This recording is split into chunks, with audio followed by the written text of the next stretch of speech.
Akhil Bharatiya cement મજૂર મહાસંઘ દ્વારા આંદોલનની જાહેરાત કરવામાં આવી। સિમેન્ટ ઉદ્યોગમાં શ્રમિકોના પ્રશ્નોને લઈને આંદોલન કરવામાં આવ્યું। વેતન અને કાયમી નિરાકરણની માંગ સાથે દેશવ્યાપી વિરોધની જાહેરાત 13 ઓગસ્ટે રાજ્યવ્યાપી વિવિધ પ્રદર્શનનું આયોજન કરવામાં આવ્યું। અખિલ ભારતીય સિમેન્ટ મજૂર મહાસંઘ દ્વારા આંદોલનની જાહેરાત કરવામાં આવી। સિમેન્ટ ઉદ્યોગમાં શ્રમિકોના પ્રશ્નોને લઈને આંદોલન કરવામાં આવ્યું। વેતન અને કાયમી નિરાકરણની માંગ સાથે દેશવ્યાપી વિરોધની જાહેરાત કરવામાં આવી।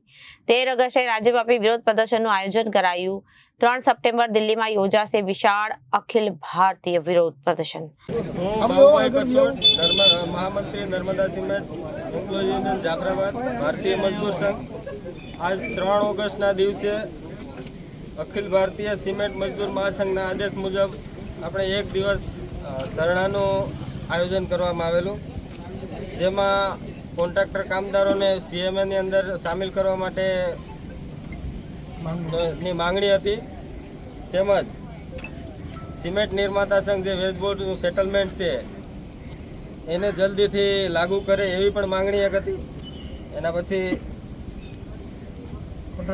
કોન્ટ્રાક્ટર કામદારોને કાયમી પ્રકારનું કામ કરે છે તે લોકોને કાયમી કરવાની માંગણી હતી। એક સેવાનિવૃત્તિની જે આયુ વર્ષ છે એ 58 વર્ષથી વધારીને 60 વર્ષ કરવા માટેની એક માંગણી હતી।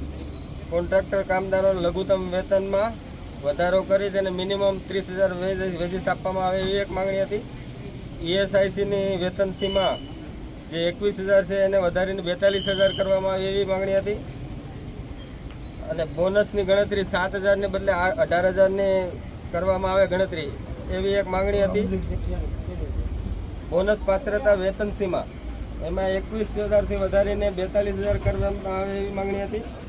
સમાન કાર્ય સમાન વેતન એ એક માંગણી હતી। શ્રમ કાનૂનોમાં જે શ્રમ વિરોધી કાનૂનો છે એને સરકાર દ્વારા દૂર કરવામાં આવે એવી માંગણી હતી। આ પ્રમુખ માંગો છે જેનો સ્વીકાર સીએમએ દ્વારા નહીં કરવામાં આવે તો આ પ્રમુખ માંગો છે જેનો સ્વીકાર સીએમએ દ્વારા નહીં કરવામાં આવે તો આગામી સમયમાં ભારતીય મજદૂર સંઘ દ્વારા વધારે ચરણબદ્ધ રીતે વધારે ઉગ્ર આંદોલન કરવાની ફરજ પડશે।